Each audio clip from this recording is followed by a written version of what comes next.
ଡାଳ ଗୁଡ଼ିକ ପୋକ ମାରିଛନ୍ତି ଡଙ୍କ, ସେଗୁଡ଼ିକ ତ ଶୁଖି ଯାଇଛି, ସେଗୁଡ଼ିକ ମରିଯିବ। ଫଳ ଗୁଡ଼ିକ କଣା କରିଦେଇଛନ୍ତି, ସେଗୁଡ଼ିକ ତଳି ବାହାର କରିବା ପାଇଁ ପଡ଼ିବ। ତ ତାକୁ ଆଗରେ ସଫା କରିଦେବା ବିଲଟାକୁ, ତାପରେ ଔଷଧ ମାରିବା, ତେବେ ଯାଇକି ଭଲ କାମ ଦବ। ନହେଲେ ଔଷଧ ତ ମୁଁ ମାରି ଦେଇଥାନ୍ତି କିନ୍ତୁ ରେଜଲ୍ଟ ମିଳିବନି, ଆଉ କଣ କରିପାରିବ। ତ ପୋକ ତ ସେଇଠି ଭିତରେ ରହିଯାଇଛି, ତ ତାକୁ କେମିତି ମାରି ହବ। ବାଇଗଣ ଚାଷରେ ଫଳବିନ୍ଧା ପୋକ ଓ କାଣ୍ଡବିନ୍ଧା ପୋକ ବହୁତ ସମସ୍ୟା କରିଥାନ୍ତି ଆଉ ବହୁତ କ୍ଷତି ମଧ୍ୟ କରିଥାନ୍ତି। ତ ସେମାନଙ୍କୁ ସଠିକ ସମୟରେ ନିୟନ୍ତ୍ରଣ କରିବା ନିହାତି ଦରକାର ରହିଛି। ତ ଚାଷୀ ଭାଇ ମାନେ, ମୁଁ ମୋର କଲମୀ ବାଇଗଣ ଫିଲ୍ଡକୁ ଆସିଛି, ଯୋଉଠି 400 ଗଛ ଲାଗିଛି। ତ ଏମିତି ମେଡିକାଲ ପ୍ରୋବ୍ଲେମ ଯୋଗୁ ମୁଁ 4-5 ଦିନ ବିଲକୁ ଆସି ପାରିନଥିଲି। ତ ଦେଖିଲି ଯେ କ୍ଷେତରେ ବହୁତ ଜୋରରେ ଯୋଉ ସୁଟ ବରର ଆଉ ଫ୍ରୁଟ ବରର ଆଟାକ, ଡାଳ ଗୁଡ଼ିକ ପୋକ ମାରିଛନ୍ତି ଡଙ୍କ, ସେଗୁଡ଼ିକ ତ ଶୁଖି ଯାଇଛି, ସେଗୁଡ଼ିକ ମରିଯିବ। ସେଗୁଡ଼ିକ ତ ସେମାନଙ୍କୁ ପ୍ରଥମେ କାଟି ନେବା ପାଇଁ ପଡ଼ିବ। ଆଉ ଯୋଉ ଫଳ ଗୁଡ଼ିକ କଣା କରିଦେଇଛନ୍ତି, ସେଗୁଡ଼ିକ ତଳି ବାହାର କରିବା ପାଇଁ ପଡ଼ିବ। ତ ତାକୁ ଆଗରେ ସଫା କରିଦେବା ବିଲଟାକୁ, ତାପରେ ଔଷଧ ମାରିବା, ତେବେ ଯାଇକି ଭଲ କାମ ଦବ। ନହେଲେ ଔଷଧ ତ ମୁଁ ମାରି ଦେଇଥାନ୍ତି କିନ୍ତୁ ରେଜଲ୍ଟ ମିଳିବନି, ଆଉ କଣ କରିପାରିବ। ତ ପୋକ ତ ସେଇଠି ଭିତରେ ରହିଯାଇଛି, ତ ତାକୁ କେମିତି ମାରି ହବ। ତ ସର୍ବପ୍ରଥମେ ତାକୁ ବିଲରୁ ବାହାର କରିବାର ଅଛି। ତ ଆପଣ ମାନଙ୍କୁ ଗଛ ଗୁଡ଼ିକ ଦେଖଉଛି କେମିତି ପୁରା ଜୋରସୋର ଆଟାକ ହେଇଛି। 4-5 ଦିନ ତ ମୁଁ ବିଲକୁ ଆସି ପାରିନଥିଲି। ଆଉ ଆପଣ ବି ମାନେ ଚାଷୀ ମାନେ ତ ରେଗୁଲାର ବିଲକୁ ଆସିବା ଦରକାର ରହିଛି, ନହେଲେ ଆପଣ ଜାଣିପାରିବେନି ଯେ ଆପଣଙ୍କ ଫସଲର କଣ୍ଡିସନ କେମିତି ଅଛି। ତ ଗଛ ଗୁଡ଼ିକ ଦେଖାଉଛି ମୁଁ ଆପଣ ମାନଙ୍କୁ। ତ ଏଇ ଯୋଉ ଗଛ ଗୁଡ଼ିକ ଦେଖୁଛନ୍ତି ପୁରା ବଡ ବଡ ହେଇଯାଇଛନ୍ତି। ଆମ ଏପଟେ ତ କାଳବୈଶାଖୀ ବର୍ଷା ଆସିଯାଇଛି। ତ ବର୍ଷାରେ ତ ମାଟି ସଫିସିଏଣ୍ଟ ଓଦା ରୁହେ, ତ ସେଥିପାଇଁ ଗଛ ଗୁଡ଼ିକ ବି ବହୁତ ହାଇ ରେଟରେ ବଢନ୍ତି, ଆପଣ ମାନେ ବି ଜାଣିଛନ୍ତି। ତ ଏଇଠି ଗୋଟେ ଗଛଟି ଦେଖାଉଛି ଆପଣ ମାନଙ୍କୁ, ଏଇଟା ଦେଖନ୍ତୁ। ଏଇଟା ସୁଟ ବରର ଯୋଉ କାଣ୍ଡବିନ୍ଧା ପୋକ ଏଇଠି ଲାଗିଯାଇଛି। ତ ଏଇ ଡାଳ ମରିଯିବ, ଆଉ ରହିବନି। ତ ଏଇ ସୁସ୍ଥ ଡାଳି ଗୁଡ଼ିକ ଯୋଉ ଗୁଡ଼ିକ ଅଛି ଦେଖନ୍ତୁ। ତ ଏଇଗୁଡ଼ିକର ହିଁ ଯତ୍ନ କରିବାକୁ ପଡ଼ିବ।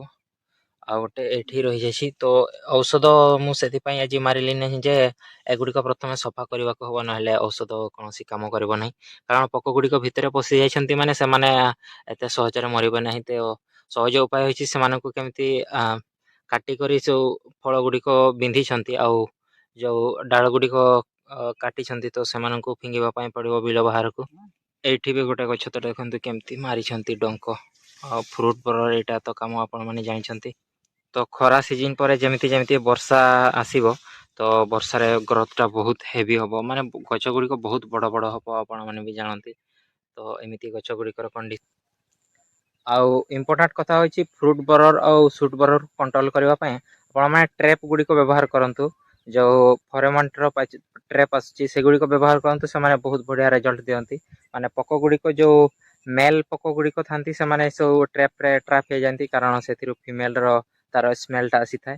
ତ ତାକୁ ବି ଆପଣ ସେଥି ଦ୍ୱାରା ମଧ୍ୟ କଣ୍ଟ୍ରୋଲ କରିପାରିବେ।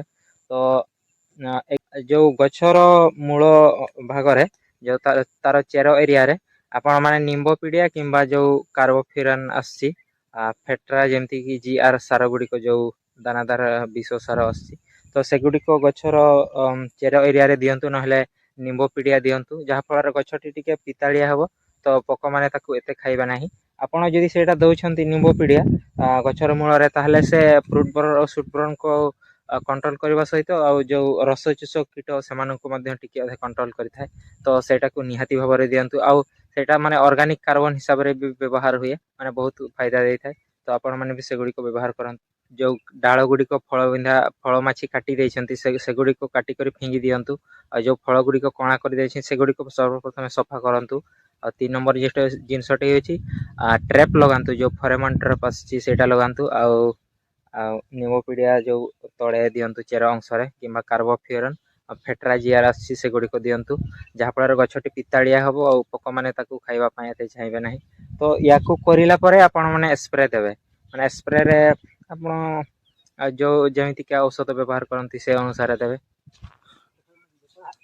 ତ କିଛି ଔଷଧ ଗୁଡ଼ିକ ମୁଁ ଆପଣ ମାନଙ୍କୁ କହିଦଉଛି, ଯୋଉଟା କି ନିହାତି ଥିବା ଦରକାର ରହିଛି। ସୁମିପ୍ରିମ୍ଟ, ଏମାକ୍ଟିନ୍ ବେଞ୍ଜେଟ୍, ନିମ୍ବ ତେଲ, ଆଉ କଣ ଭୁଲି ଯାଉଛି, ସିମୋଡିସ୍। ଆପଣ ଯଦି ଡେଲିଗେଟ୍ ରଖିବା ପାଇଁ ଚାହୁଁଛନ୍ତି, ସେଇଟାକୁ ରଖନ୍ତୁ। नहेले जो कोराजेन आसी सेटा को भी आपण थरे अधे व्यवहार करि पारबे आ जो काल्डान काटा हाइड्रोक्लोराइड तो सेटा को भी व्यवहार करि पारबे तो किछि औषध गुडी कर नाम मो डिस्प्ले रे लिखि देबी से गुडी को आपण व्यवहार करि पारबे आपण फ्रूट को सुपर को सहजर कंट्रोल करि पारबे तो आज वीडियो आपण मानकू केमिति लागिला तो कमेंट माध्यम रे लिखंतु आपण मानकू भलो लागिले भी कमेंट करंतु नहेले खराब लागिले भी कमेंट करंतु जे केमिति भाबरे आमे वीडियो को आ टिके माने भलो करि परिबा तो आज वीडियो रे एतिकी रहिली नमस्कार।